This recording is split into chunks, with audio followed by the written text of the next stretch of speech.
Sir, बिथाङा बे समाव नुजाथि फैनो हाबाय बिथांखौबो जोङो गोरबोजों बरायनानै लाबाय आरो दुलाराय बाथौ गौथुमनि मानाव गेदेर आफादगिरि खगेन रामसियारि नेहाथारि मुलुगमुं बुहुम बसुमतारि बिथाङाबो बे समाव नुजाथि फैनो हाबाय बे समाव बिथांखौ जोङो जोंनिफ्राय गोरबोजों बरायनानै लाबाय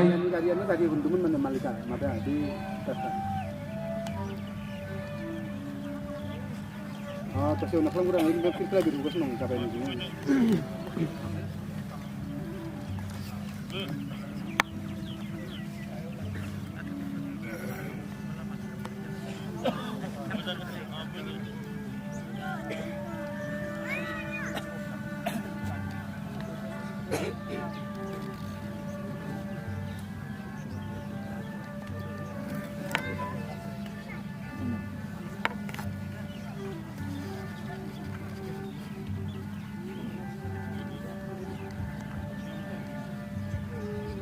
फिरफिलायाव खोरांसायाव उदाङै बिरोब्लानो जोङो गोथार फिरफिलानि मेथाइखौ खननो थाखाय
गोथार फिरफिलानि बाथौ आरज खन्नानै हेफाजाब होनायनि थाखाय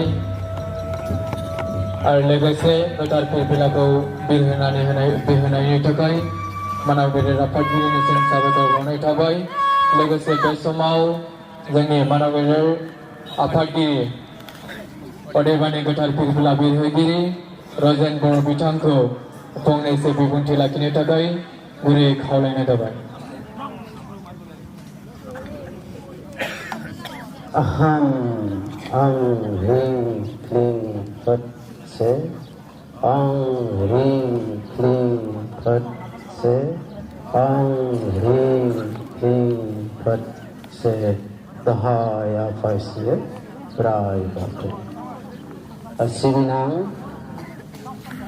खुंगा बाथि सावरायमा मेलनि नैथि साननि नैथि हाबाफारि गोथार फिरफिला बिरहोनाय बे हाबाफारियाव थुबुर जाफैनो हानाय सिबिनां दुलाराय बाथौ गौथुमनि मानाव गेदेर आफादगिरि सार बिथां लोगोसे दुलाराय बाथौ गौथुमनिनो बोसोनगिरि सार पद्मश्री डक्टर मंगल सिंह हाज'वारि बिथां आरो बे हाबाफारियावनो जों बाहागो लानो हानाय BKWSCनि लेङाइ मावफुं सोद्रोमा सार रमिउ पि नार्जारि बिथां दुलाराय बाथौ गौथुमनि मानाव गेदेर लेङाइ नेहाथारि मुलुगमुं बुहुम बसुमतारि बिथां दुलाराय बाथौ गौथुमनिनो गौथुमारि नेहाथारि मानाव गेदेर गुनेश्वर स्वर्गियारि सार बिथां लोगोसे दुलाराय बाथौ गौथुमनिनो लेङाइ आफादगिरि मानाव गेदेर अमृत गयारि बिथां दुलाराय बाथौ गौथुम लाइमोन आफादनि आंनि मावथिफारिया मानाव गेदेर गाहाय नेहाथारिजों लोगोसे गुबुन गुबुन बिबानाव थानो हानाय सिबिनां बाथौ सिबियारि लाइमोन दैदेनगिरि नोंथांमोन दुलाराय बाथौ गौथुम लाइमोन आफादजों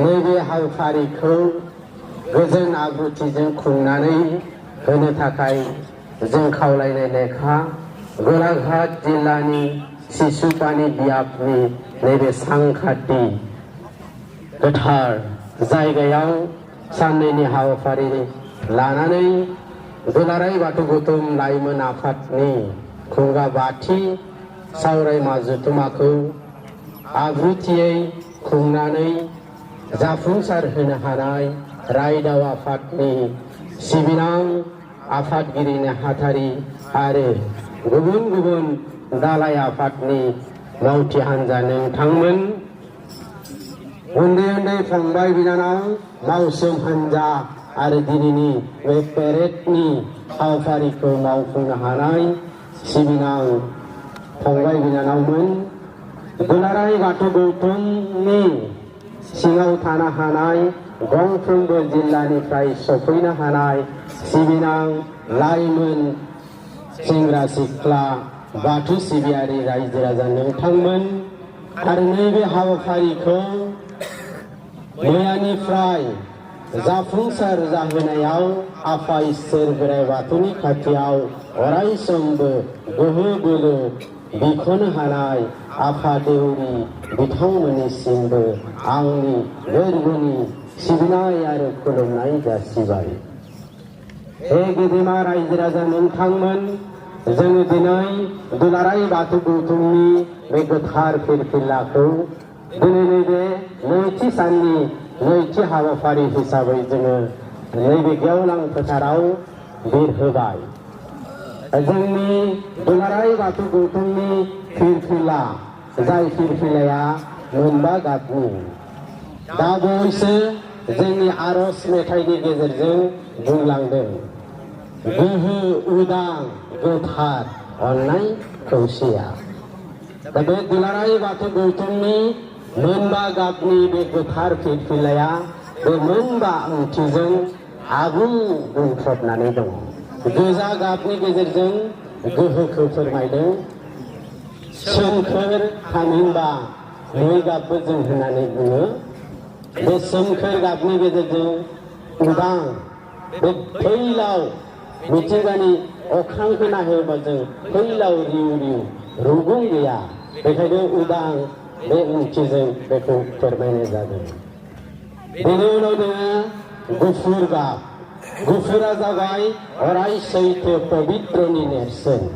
आरो बे गुफुर गाबनि गेजेरावनो जोंनि बाथौ भुमि दुलाराय बाथौ गौथुमनि 18 जरा खुन्थिया थुनानै जराबा खामि हेबना गोथार सिजौखौ गायनाय आरो आलारि सोरां फोजोबनाय बे मोनसे जोंनि धोरोमनि दर्शन। आरो बे दर्शनखौ बे फिरफिलायाव दिन्थिनाय जादों। आरो बे बुमिनखौ होनाय लोगो लोगोनो जों सिनायनो हादों जे बे फिरफिलाया मानि फिरफिला। थारैनो बे नेरसोनखौ नुनाय लोगो लोगो जोङो बेयो बे फिरफिलाया धोरोमनि फिरफिला। बबे धोरोमनि फिरफिला? बाथौ धोरोमनि फिरफिला। बेखौ उन खालामनाय जादों। बेनि उनाव गोमो। गोमो गाबा अननायखौ फोरमायदों। जोङो धोरोमनि खामानि मावनो एबा आफा इसोर बोराइ बाथौआ जोंखौ फोरोंदों जे जोङो जोंनि खौसेथिखौ लाखिनो थाखाय जोंनो अनलायनायनि मोनसे नेरसोन नांगोन। जोंनि धोरोमा जोंखौ अननाय गोसो, निमाहानि गोसो, खौसेनि गोसो लानो थाखाय फोरोंदों। बेनि उनाव गोथां गाब। बे गोथां गाबा जादों जोङो मिथिंगा सिबियारि हिसाबै जों मिथिंगाखौ अनसायनो नांगोन।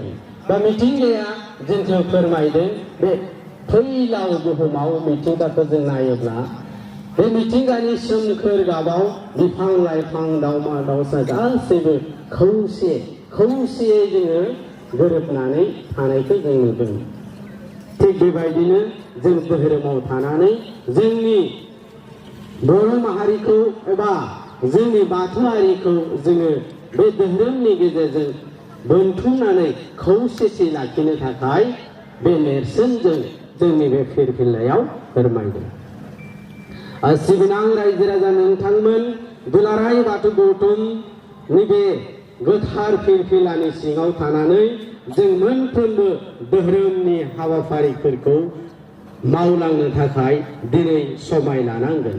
जोंनि लाइमोन सेंग्रा सिख्ला इयुन जोलै बिथांमोनखौ जोङो धोरोमनि गेजेरजों जोंनि आब्रुथि, जोंनि खौसेथि, जोंनि थामोनथा बेखौ रैखा खालामनो थाखाय जोङो साफ्रोम लाइमोन दैदेनगिरि बिथांमोना दिनैनि तारिखाव गोबां खामानि मावनो गोनां दं।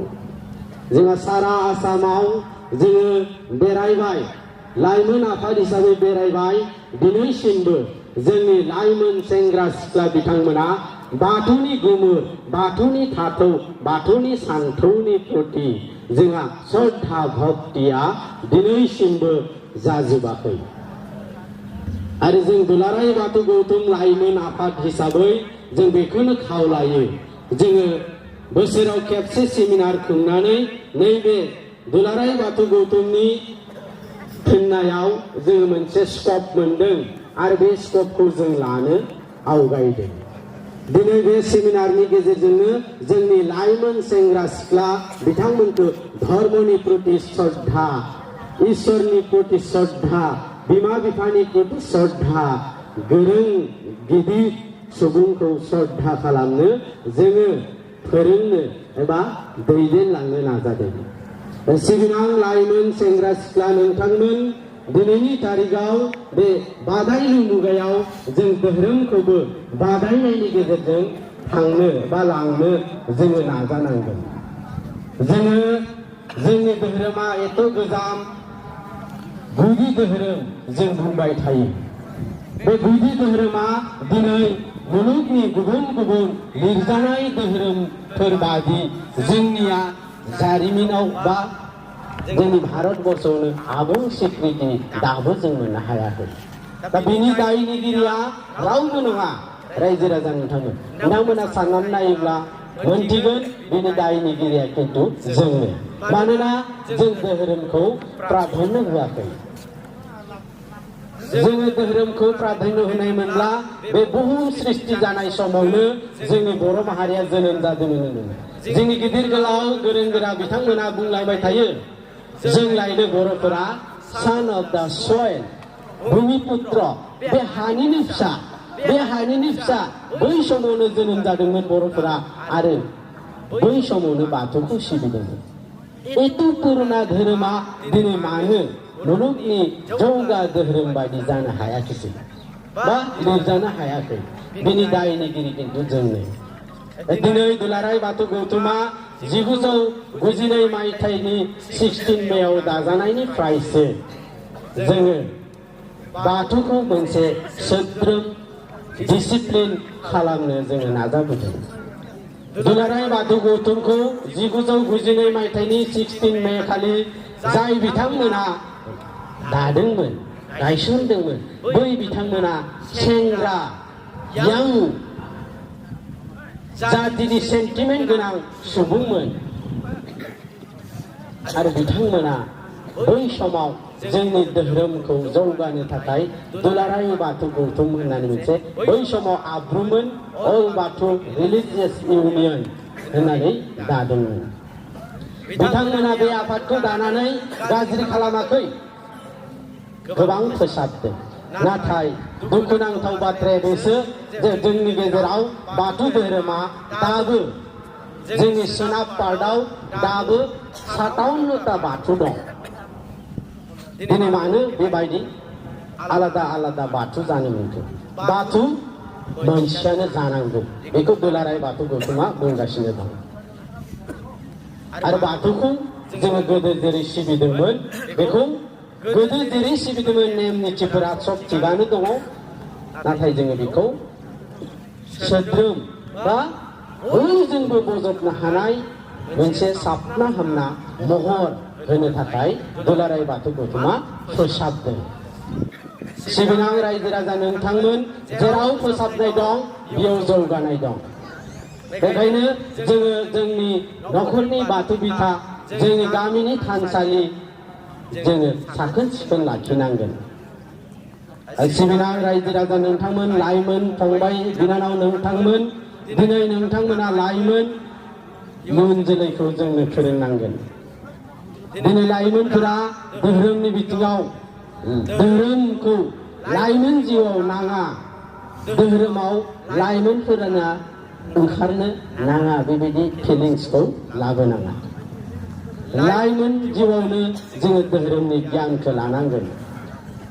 आरो बेखायनो जों बयखौबो खावलायदों, दुलाराय बाथौ गौथुमनि बे मोनबा गाबनि गोथार फिरफिलानि सिङाव थानानै जोङो समाय लानांगोन जे जों दुलाराय बाथौ गौथुमनि मोनफ्रोमबो खान्थिफोरखौ जोङो आखरे आखरे पालन खालामनानै जोंनि धोरोमखौ मुलुगनि दरबाराव फोजोंनो एबा आलारि बाथिया जेरैबायदि जोंदों बेबायदि जोंनानै थाबाय थानो थाखाय जों नाजालांनांगोन।